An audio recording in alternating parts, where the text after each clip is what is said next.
Good morning, Bill Thompson for Outside Insiders. I've come around to their ABC this morning to see if I could chat with anyone. Andrew Probyn is scheduled to be on the show, but maybe he'll be appearing by video link.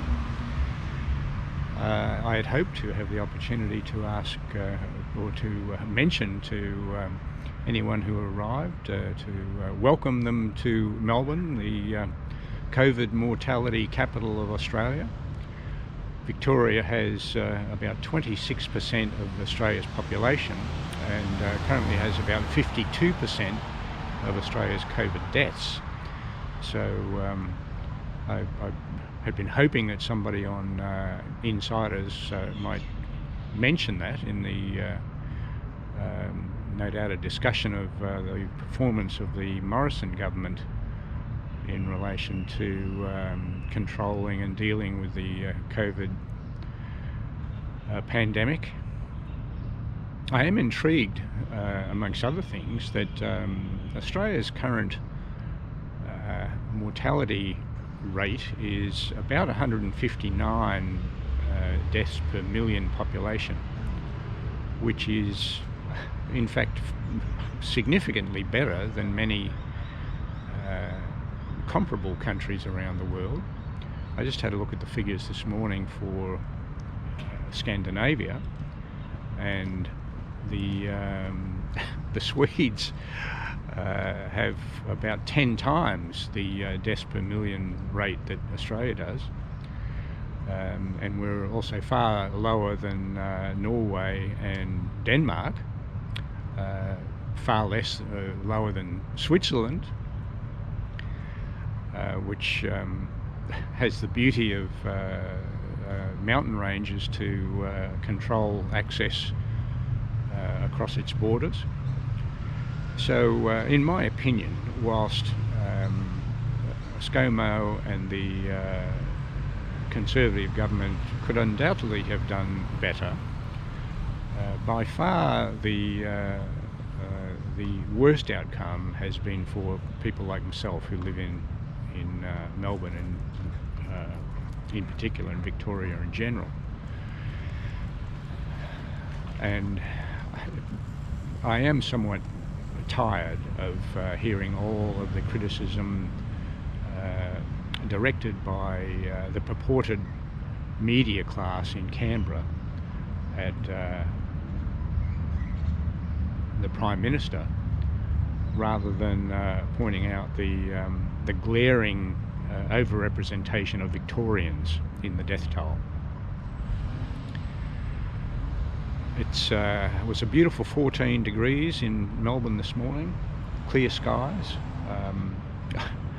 I was, and it was 12 degrees a couple of mornings ago, and so maybe we could use a little dose of global warming here. We'll see how the day pans out. We've had some days in the high teens and then in the low 20s, and we might be approaching 30 degrees today, so we'll see how it pans out. I had also hoped to ask Andrew Probyn in particular if he had ever heard of the name Joe Dyer, spelled J-O-D-Y-E-R, or the name Kathy Sheriff, or the name John Stevens. And I don't know whether Andrew would have recognised any of those names, but if you go on the ABC News online site and search in the search facility for the name John Stevens, you don't get any hits at all. If you search for the name Kathy Sheriff, you don't get any hits at all. If you search for the name Joe Dyer, you do get some hits, some references to ABC News stories, including a 7:30 report where they interviewed Joe Dyer. my recollection is from the report that Jo Dyer is a lady who was told by a friend some years ago that the friend had been raped by Christian Porter back when they were, I think, teenagers, back in the mid to late 80s. I think most people are aware of the political outcome for Christian Porter once the media got onto the story of the alleged rape. Kathy Sheriff is the lady who came forward back in 2013, I believe, to Victoria Police to lodge a report that she had been raped by Bill Shorten at what I recall, and I may be incorrect, was a young Labor camp back in the 1980s. And my recollection is there may be one or more photos of Kathy Sheriff and Bill Shorten at that particular event, but I may be incorrect. But it's intriguing to me that the ABC News has published reports referring to comments by Jo Dyer, which amount to hearsay about an alleged rape, but have not published, to my knowledge, any first-person commentary from Kathy Sheriff about her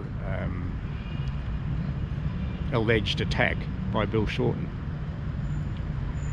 John Stevens, the third name that I would like to have raised with Andrew Probyn, is a bloke who used to be a children's TV presenter on ABC back in the 1980s, I believe.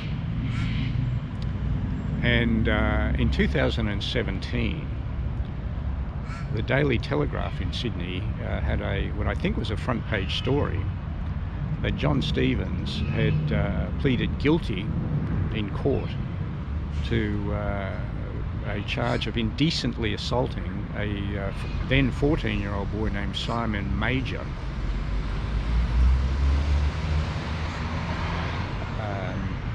In my opinion, there is no doubt, as a result of that guilty plea, that John Stevens was a pedophile while he was working as a children's TV presenter at their ABC in Sydney. I subsequently became aware of two other court proceedings against John Stevens for alleged indecent assault or pedophile-related offences. And those matters were before the courts in Queanbeyan and Sydney when it turned out that John Stevens died.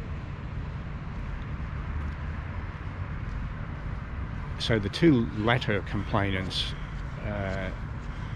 never got to see the finality of their court proceedings against John Stevens. What I find utter hypocrisy by their ABC is the fact that if you go on the ABC News online site and use the search function and you type in John Stevens, JONSTEPHENS, you don't get any hits at all. So whilst the ABC has been only too happy to barrack, in my opinion, in respect of some allegations against some individuals, George Pell in particular,